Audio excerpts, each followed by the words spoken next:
Welcome to another edition of the Defo Show with Lubie right here on the 5 Reasons Sports Network. Happy to be here. We do a lot of things. Each and every one of you can hear us on Iron Channel. You can check out exclusive content on the Believe Podcast Network, After Hours with Defo and Lubie, and hear our South Florida-driven content for you, the South Florida fan or South Florida hater. I've learned haters and fans actually follow the same stuff just from a different purview right here. The Defo Show with Lubie on the 5 Reasons Sports Network. Today we talk with NFL agent to the stars, as we've dubbed him, Brett Tessler. Has a long history with Mike McDaniel. He is the agent to Raheem Mostert. Raheem Mostert, you might remember that name, was a guy a couple years ago who took the scene by storm as a running back, the San Francisco 49ers. Well, a running back coordinator at that time, a coach that had been with Kyle Shanahan for years, Mike McDaniel, became the offensive coordinator this year and is now the Miami Dolphins head coach. So we talk with Brett Tessler about what he thinks of Mike McDaniel. Of course, we touch on the Brian Flores saga, as Brian Flores was up for the Houston Texans job, did not get it. However, was a black candidate, Lovie Smith, the man in his 60s, was in the college world, was on the Houston Texans staff, and now is the head coach for the Houston Texans. We talk about all that is going on with the Miami Dolphins, the NFL, a little bit of Super Bowl talk right here with longtime NFL agent Brett Tessler on the Defo Show with Lubie on the 5 Reasons Sports Network. Including locally, Ethan Scoop Skolnick with his 5 Reasons Sports Network. You say we have been upgraded, Lubie, Yes. and now are fully entrenched over there? Yes. Excellent. Okay, so that's also another application where you can find us here. But Ion Channel is really the place to go.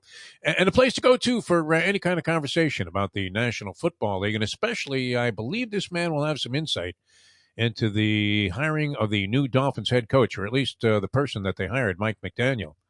As we welcome to the show the agent to the stars, Brett Tessler. And Brett Tessler's appearance brought to you by will and trust attorney and estate planner, Mr. Michael D. Wild. Brett, how are you, my friend? Hey, doing awesome, D. Thanks.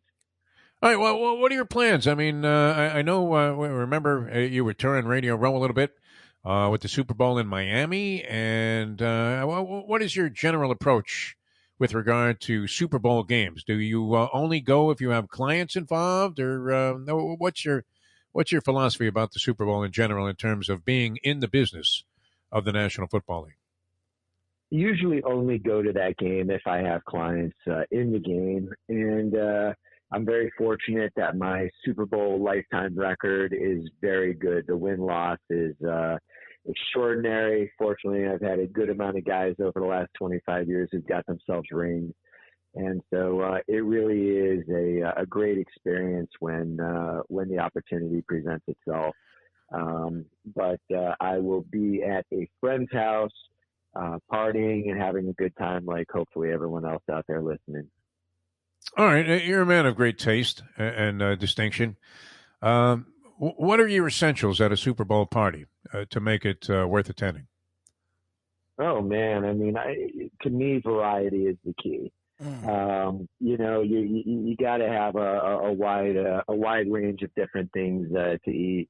Obviously a lot of dips, chips, that kind of stuff, and if they got a pizza grill, that's always a good thing. So the party we're going to be going to, this guy makes the best pizza, so I'm sure there'll be plenty of that, and they'll have the grill going and everything else. And needless to say, there'll be plenty of alcoholic beverages at everyone's disposal. Very nice. Now, are you inclined to hang around with people that are also in the business? Because, you socialize in many different circles, and that's to be respected. Would you prefer to watch the game with, like, players and, people that are in the NFL business, or just casually, socially with people that, are just fans?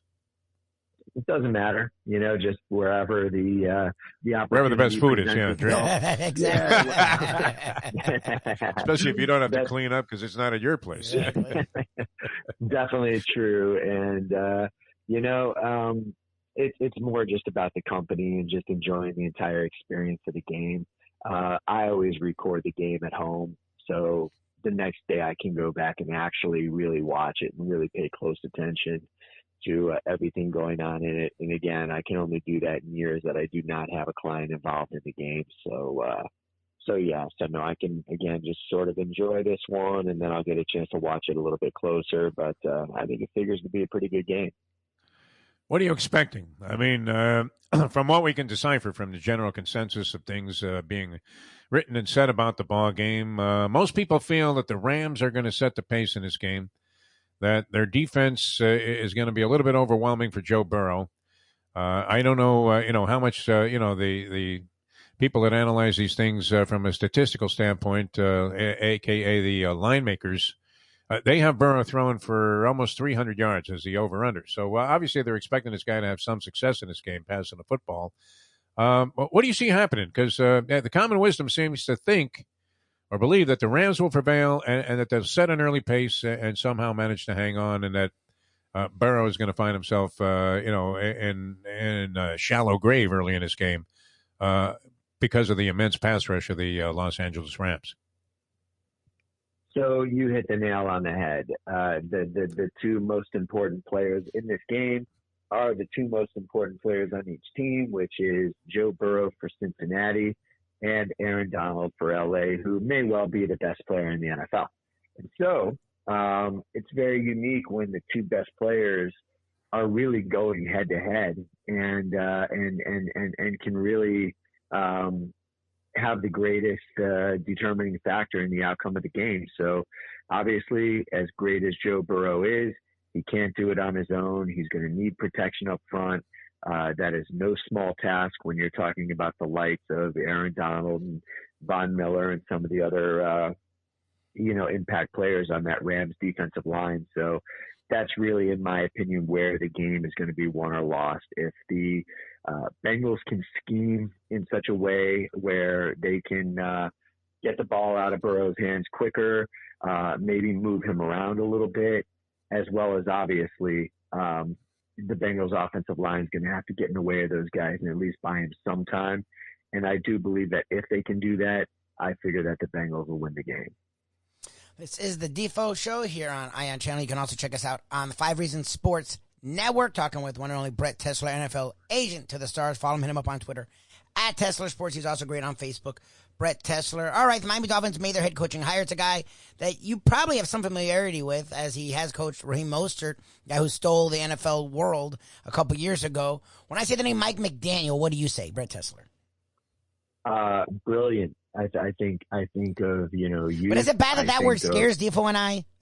Like, we hear brilliant, we think of Phil and Gase, man. We're thinking Gase. Brilliant. But here's the thing, Defo. There is similarities between him and Adam Gase, but let's not forget, Adam Gase actually did some good things. Now, by the time Adam Gase went to the New York Jets, forget it. Vince Lombardi could have went there. Bill Walsh could have went there. Bill Belichick could have went there.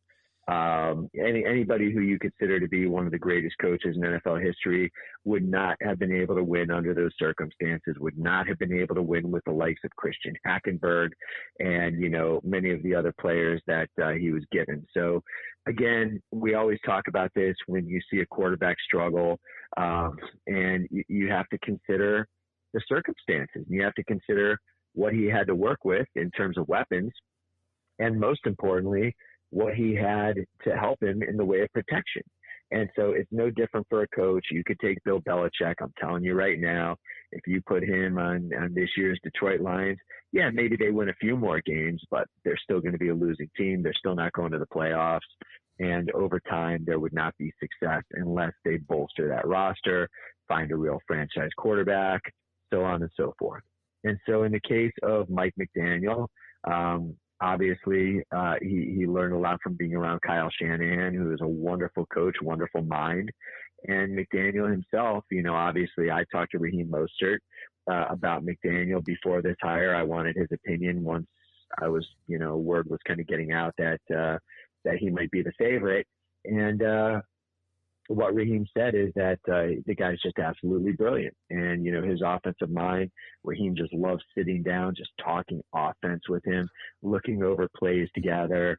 The biggest difference that you're going to see between him and Brian Flores is clearly personality. Yeah. Mike McDaniels is a people person. I think he's more of a consensus builder. And, we didn't really talk about the Brian Flores situation last week. The reality is, I think he has potential to be a very good coach, just like Belichick had potential to be a very good coach when he got fired from Cleveland due to personality issues in part as well. And these guys do one of two things. And you're seeing the same thing now with Josh McDaniels, who I respect. He came out and said, hey, when I got that job in Denver, I just wasn't ready in terms of knowing how to deal with people. It's not just the X's and O's when you get that head job. And so Belichick figured it out. And as grumpy as he may appear to the average fan, just from what they see in a press conference, Belichick's great, man. I love dealing with him. Players love playing for him. He's about winning. If you want to win, he's your guy. In the case of Brian Flores, I think he started to do some good things here. I think he could possibly, if he gets the opportunity to resurface, be a very good coach in this league. But again, you have to learn from your failures. And I've learned from mine. I'm sure you guys have learned from yours. The key in life is about learning and adapting and adjusting. And if Brian Flores can do that, there's a possibility, again, assuming that all of the legal issues of the last week or two, if somebody's willing to get past that stuff and give him a chance, I think he could be a good coach. And had it not been for the legal issues, I'm 99% sure that he would already have been rehired as a head coach if he had just laid low and allowed the process to evolve. Well, that was a theory that was out there with the hiring of Lovie Smith by the Houston Texans, that would have been Flores' job to go ahead and take or turn down, and that they just went and made a move very quickly there. And obviously, I don't know if they were feeling any great pressure to hire a black head coach, but you would think that Flores had more promise at this stage of his NFL coaching career than Lovie Smith does, even though Lovie Smith was well respected and had his more than share of success as a head coach during his time there with the Chicago Bears, but probably would have had that job, at least that's according to theory. We'll never know what the answer is to that one. You know what I was thinking, Brett, as you were talking about McDaniel, the Dolphins could use somebody that was a little bit more of a liaison and more of a a positive link to the community and the Dolphin fans, where you had a guy that was a better ambassador for the organization than the last several guys. I don't know if that was fueled by the early acrimony that Flores is claiming existed right away from the start when he supposedly offered bribes to lose ball games and was asked to violate an NFL tampering rule by meeting Tom Brady on a yacht. But he didn't seem to be anybody that was trying desperately to ingratiate the Dolphins into the community. Nope. He seemed very distant, much like Belichick in those press conferences, and even at other times. So maybe this guy will do the organization some good, because they could use some kind of a positive vibe coming from somebody in a position of authority. So here's the problem when you hire the Belichick coaching tree. These guys all try to be him, yep, and they're not. And I believe there was a period of time, 5, 6, 7 years ago, where Brian Flores was very well liked in the Patriots building. At that time, there might have been more humility. There might have been less stress on him, whatever the case may have been. You listen to players that were coached by him when he was a position coach or coordinator, and they say very good things about him. You talk to some people who've been here with him in the Dolphins. I've spoken to clients of mine who were here over the last 2-3 years, both black and white. And let's just say that he wasn't the kind of guy that you wanted to run through a wall for because you loved him. It was more one of those things. He coached it was a fear-based type of environment.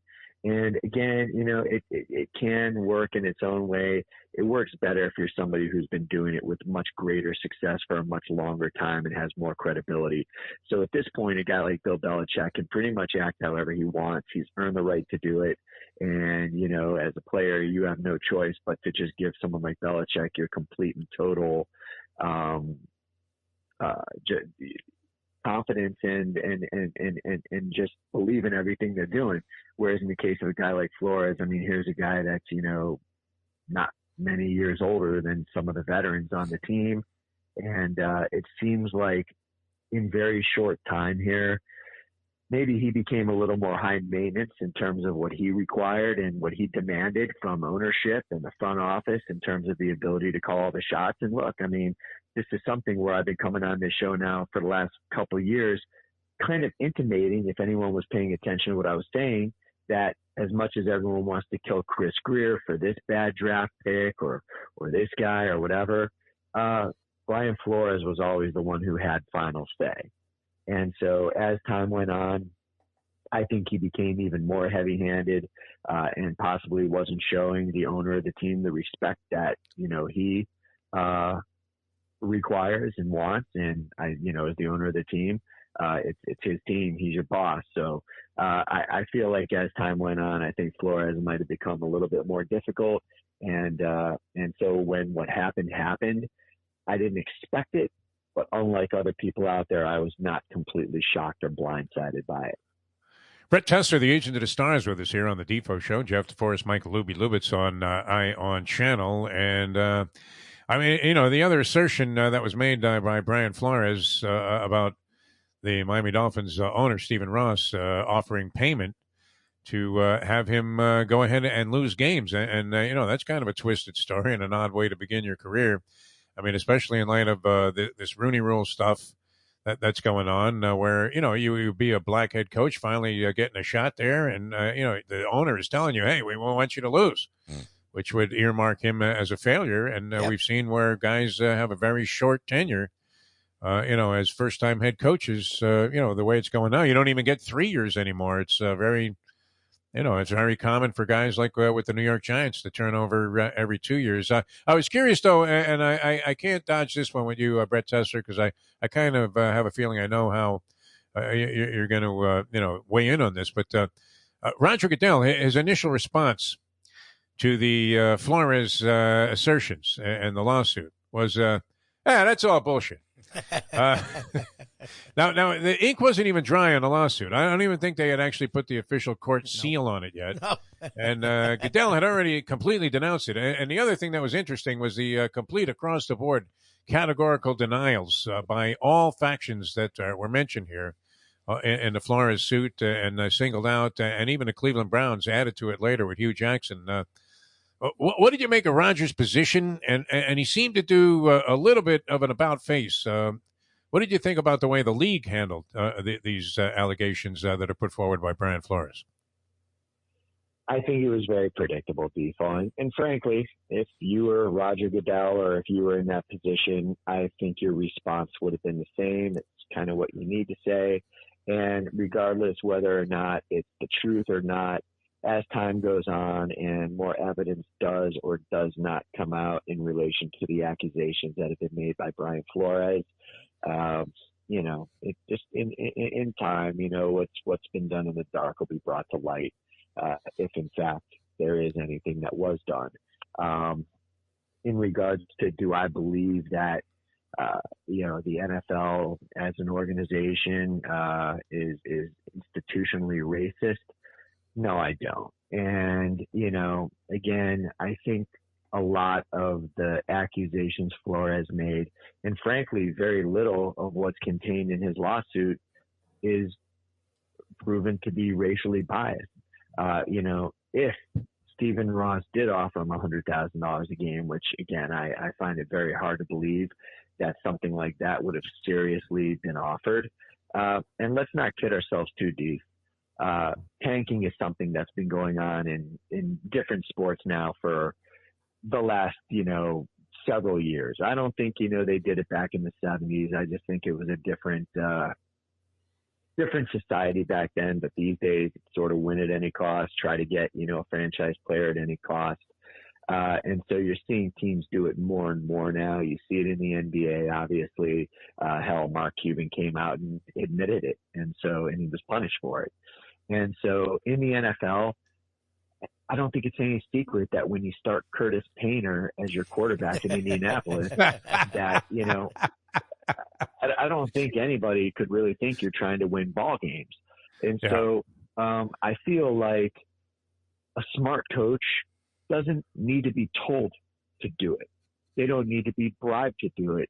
They're looking at the big picture. I think it was probably made very clear at some point, if in fact that's what, it was their objective to do.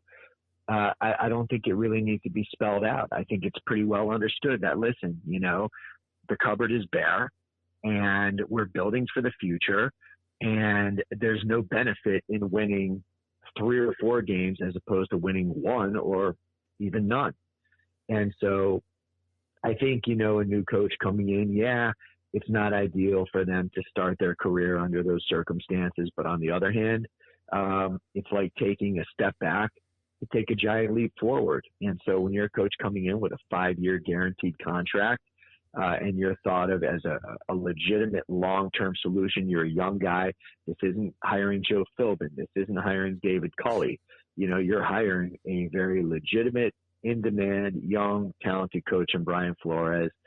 I think, had he been on board with what, again, I can't attest to what the Dolphins were or weren't trying to do. I can just tell you this.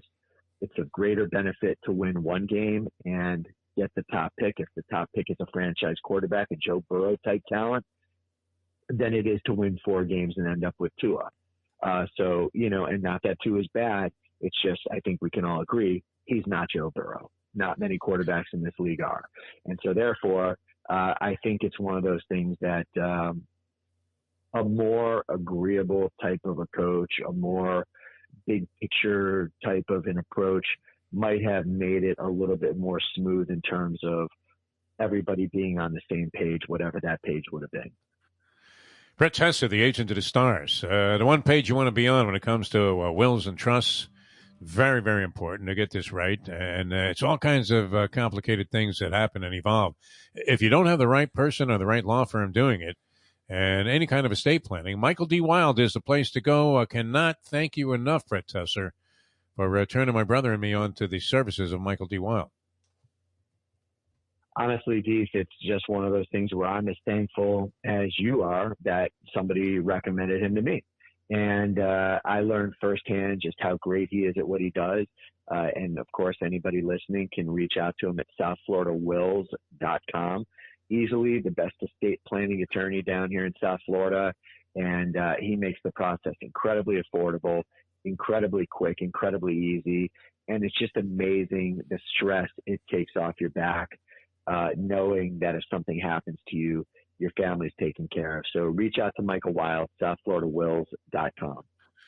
All right, Brett, we'll talk to you next week. Enjoy the Super Bowl. If you have a couple of extra slots at that party, we're more than happy to come. It sounds like it's going to be a pretty good spread there. So, and I'm not talking points, but we know you live in style. You only go in style. So thanks so much for being with us today. It's always a pleasure, my friend, and have fun this week leading up to and enjoying the Super Bowl.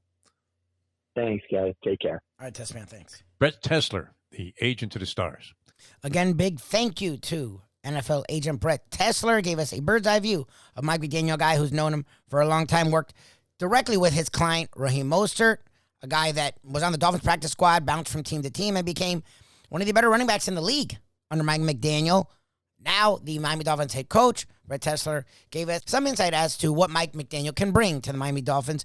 Also, Tessler talked about Brian Flores and his present and his future. Plus, we touched on Super Bowl 56 a bit. Again, thank you to Brett Tessler. Thank you to Ethan Skolnick and Alejandro and Manny and everyone right here on the 5 Region Sports Network. This is the Defo Show with Lubie.